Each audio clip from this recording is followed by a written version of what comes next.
Of your life में आप सबको श्वेता का प्यार भरा नमस्कार। कैसे हैं आप सब? अभी हो रहे हैं सुबह के 8:30 और ये जो मेरी वीडियो है फ्राइडे 5 जनवरी की है। आज की अपनी इस वीडियो में मैं डेली लाइफ से जुड़ी हुई बिल्कुल जेन्यून इसे टिप्स कह लीजिए या हैक्स कह लीजिए, उसे ही शेयर करने जा रही हूँ। तनिष और मिष्टी की तो छुट्टियाँ चल रही हैं, लेकिन हस्बैंड अपने स्कूल जा चुके हैं। अभी आलू मटर की सब्जी बनाने जा रही हूँ और उसी के लिए मैं यहाँ से आलू और प्याज निकालने आई हूँ। 2 दिसंबर के आसपास मुझे एक मैसेज आया था जिसमें उन्होंने पूछा था कि दी मेरी बहुत बड़ी फैमिली है, मैं दिन भर काम करती रहती हूँ, फिर भी सिलाई सीखना चाहती हूँ, मेरे पास टाइम नहीं मिलता है, मैं टाइम को कैसे मैनेज करूँ। देखिए, हम सब ये अक्सर भूल जाते हैं कि इस सृष्टि में ऊपर वाले ने जो सबसे पावरफुल चीज़ बनाई है वो है हम इंसान। किसी भी काम की शुरुआत हमेशा हमारी इच्छा शक्ति से होती है। वीडियो में आगे बढ़ने से पहले यहाँ जो मेरा पहला टिप्स है उसे आप लोगों के साथ शेयर कर दूँ। जब कभी भी हम आलू को बॉईल करते हैं और उसे तुरंत छीलते हैं तो बहुत परेशानी होती है, हाथ जलने लगता है। इस तरीके से आलू के भीतर फोक को डाल करके और हम जब भी आलू को पील करते हैं, इसे छीलते हैं तो हाथ नहीं जलता है। बहुत ही छोटी सी टिप्स है लेकिन बहुत हेल्पफुल है। यहाँ पर दिख रहा होगा कि जब भी मैं आलू को छील रही हूँ तो ये हरा हरा सा दिख रहा है। आलू में इस तरीके से जब भी ग्रीन दिखता है तो इसे छील करके पूरी तरीके से हटा दिया जाता है, क्योंकि ये जो ग्रीन सा पार्ट है वह सोनालाइन नामक एक जहरीला पदार्थ होता है जिसे हमें बिल्कुल नहीं खाना चाहिए। यदि ऊपर से ग्रीन है तो इसे छील करके हटा दीजिए और पूरी ही आलू ग्रीन है तो इसे बिल्कुल हटा दीजिए पूरी तरीके से।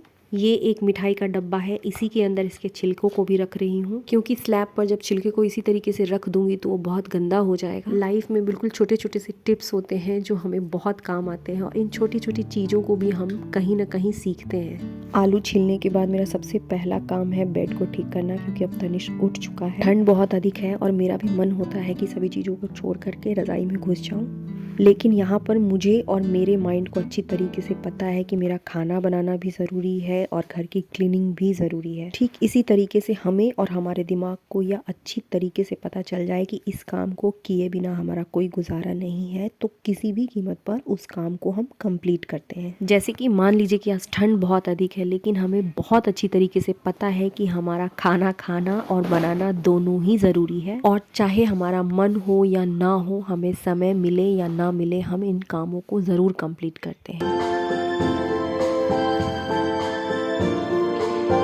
आपसे बात करते करते मेरी यहाँ पर क्लीनिंग भी चल रही है। मैट्रेस के प्रोटेक्टर को मैं हर रोज़ नहीं झाड़ती हूँ, लेकिन वीक में 2 दिन इसे उठा करके अच्छी तरीके से ज़रूर झाड़ देती हूँ। यदि आपके पास भी मैट्रेस है और उसके ऊपर कोई प्रोटेक्टर नहीं है तो ज़रूर ले लीजिएगा, क्योंकि ये बहुत अच्छी चीज़ होती है। कुछ भी गिरने से हमारा पूरा मैट्रेस बर्बाद नहीं होता है। ये वाली बेडशीट गर्म बेडशीट है और इसे मैंने 2-3 दिन पहले ही लिया था।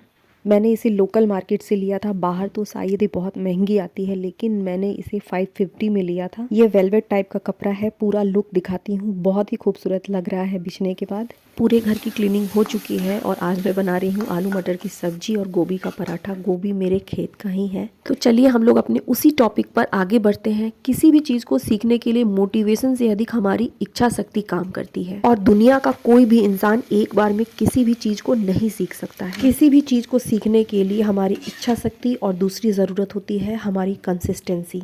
मान लीजिए कि किसी भी काम को करने के लिए मेरे पास में 1 घंटे नहीं है, तो हम डेली 15 मिनट तो ज़रूर दे सकते हैं। हमारे दिमाग की भी बनावट इसी तरीके से होती है कि किसी भी नई चीज़ को सीखने के लिए पहले इसे उसकी आदत लगानी होती है। पास चाहे जितना भी समय हो, जो भी समय हो, किसी भी चीज़ को सीखने के लिए उसे लगातार हर रोज़ थोड़ा थोड़ा करना पड़ता है। जब भी हम किसी चीज़ को सीखने की कोशिश करते हैं, बीच में ब्रेक आता, और ये हर किसी के साथ होता है। बस ज़रूरत होती है उस चीज़ को रीस्टार्ट करने की। हमारे पास जितना समय है, जो भी समय है, बस उस चीज़ को जो छूट चुका है उसे फिर से शुरू करने की। ये जो मेरी अगली टिप्स है, इसे मैंने अपनी एक पड़ोसी से सीखा था। वो मेरे ठीक बगल में रहती थी। मैं जब भी उनके घर जाती थी, उनका बेडशीट हमेशा मुझे प्रेस किया हुआ मिलता था, और मुझे ऐसा लगता था कि कपड़ों के साथ वो अपनी बेडशीट को भी प्रेस करवाती हैं या खुद करती हैं। अब बेडशीट को हमेशा प्रेस करवाना बहुत ही अधिक महंगा पड़ता है। चूँकि वो मेरी बहुत अच्छी फ्रेंड थी, तो उनसे मैंने एक दिन पूछ ही लिया कि आप बेडशीट को हमेशा प्रेस करवाती हैं। तब उन्होंने मुझे बहुत ही काम की टिप्स बताई। उसी चीज़ को आप लोगों के साथ में इस वीडियो में शेयर कर रही हूँ। उन्होंने मुझे बताया कि जब भी मैं कपड़े को प्रेस करती हूँ तो उसके नीचे बेडशीट को पहले बिछा देती हूँ और उसी पर बाकी कपड़ों को भी प्रेस करती हूँ। धूप तो बहुत कम निकल रही है, लेकिन ये कुछ कपड़े थे जिसे मुझे प्रेस करनी थी, तो मैंने भी इस तरीके से बेडशीट को बिछाया और उसके ऊपर कपड़ों को रख करके आयरन किया है।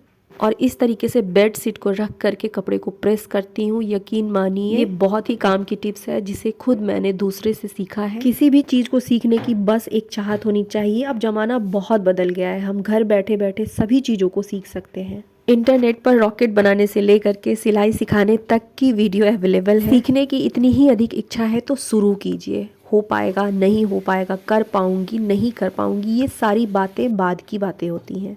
बस हर रोज 15 मिनट से उसकी शुरुआत कर दीजिए। कपड़े को प्रेस करने के बाद मैंने तुरंत उसकी जगह पर उसे रख दिया है। बस बेडशीट को ऊपर से थोड़ा सा मैंने प्रेस कर दिया है। इस तरीके से प्रेस करने में मेहनत भी नहीं लगती है, बहुत ही इजी वे में हमारा बेडशीट भी प्रेस हो जाता है। मगर यदि आप मेरे चैनल पे नए हैं और यहाँ तक वीडियो में बने हुए हैं तो मेरी वही पुरानी सी रिक्वेस्ट है कि यदि मेरी बनाई हुई वीडियो या मेरा कोई भी कंटेंट आपको अच्छा लग रहा है और आपको लग रहा है कि इस चैनल को सब्सक्राइब करना चाहिए तो मेरे चैनल को सब्सक्राइब ज़रूर कर लीजिए। बेल आइकन को ज़रूर प्रेस कर दीजिएगा ताकि मैं जब भी नई वीडियो अपलोड करूं वो आप तक पहुंच सके। एक बार मेरे चैनल का विजिट कीजिए, मैंने बहुत सी वैल्यूएबल वीडियो अपने चैनल पे अपलोड कर रखी है। यहाँ पर लगे हाथों मैंने बेडशीट को प्रेस कर लिया है। अब उसके ऊपर पिलो कवर को रख करके प्रेस कर दूंगी। पिलो कवर तो छोटा होता है, ऐसे भी बहुत ही आसानी से प्रेस हो जाता है। और बस पिलो कवर को बेडशीट के अंदर रख कर ही फोल्ड करती हूँ ताकि जब भी ढूंढूं बहुत आसानी से कवर और बेडशीट दोनों मिल जाए। बिल्कुल इसी तरीके से अगले बेडशीट को भी मैंने फोल्ड करके आयरन कर लिया है। बच्चों की विंटर वेकेशन शुरू हो चुकी है और उन्हीं से जुड़ा हुआ मेरा अगला हैक है। चाहे विंटर वेकेशन हो या समर वेकेशन, यदि हम उनके स्कूल यूनिफॉर्म को सही तरीके से नहीं रखे तो बाद में हमें बहुत परेशानी होने लगती है। कभी कभी ये मिलता भी नहीं है। मेरी ये आदत बहुत पुरानी है। मैं हमेशा से अपने बच्चों के यूनिफॉर्म को उनकी छुट्टियों के बाद धो करके एक जगह पर रख देती हूँ। स्कूल खुलने के बाद मुझे कोई प्रॉब्लम नहीं होती है कि मैंने ड्रेस को कहाँ रखा है, इसके बेल्ट को कहाँ रखा है। ये एक बहुत पुरानी बैग है और ये बेडशीट का बैग है। इसी के भीतर मैं तनिष्क के स्कूल यूनिफॉर्म को, उसकी आई कार्ड वगैरह सभी चीज़ों को रख देती हूँ। बिल्कुल छोटी सी बात है लेकिन यही छोटी छोटी चीज़ें जो होती हैं हमारे लाइफ को बहुत आसान बना देती हैं। बिल्कुल इसी तरीके से उसका लंच बॉक्स, वाटर बॉटल, जूते, सभी चीज़ों को मैं प्रॉपर तरीके से तैयार करके पहले से ही रख देती हूँ। ठंड के दिनों में हम सब की जो डेली रूटीन होती है वो बिल्कुल चेंज हो जाती है। ठंड में हमें उठने में भी बहुत देरी हो जाती है और रात को कुछ काम करने का भी मन नहीं करता है। इसलिए मैं रात के होने वाले बहुत सारे कामों को सुबह ही कर लेती हूँ। हरी मिर्च को लंबे समय तक स्टोर करने के लिए मैं इसके डंठल को तोड़कर किसी न्यूज़पेपर में रैप करके रख देती हूँ। इसी तरीके से नींबू वगैरह को भी रखा जाता है लंबे समय तक स्टोर करने के लिए। मटर वगैरह छील करके रख दूंगी। इसके बाद 2-3 घंटे मेरा फ्री टाइम रहता है। काम तो हमें ही करना है तो क्यों ना उसी काम को थोड़ा सा सिस्टमेटिक तरीके से किया जाए। बच्चों से भी थोड़ी हेल्प लेनी चाहिए, चाहे उन्हें जैसा भी काम करना आए, ये उनके लिए सही रहता है। आजकल स्कूलों में भी बच्चों को बहुत तरह की चीज़ें सिखाई जाती हैं। ये मटर और आलू का चाट है जिसे तनिष और मिष्टी ने बनाया है। बहुत टेस्टी है तनिष, यमी। तुम्हें किसने सिखाया तनिष?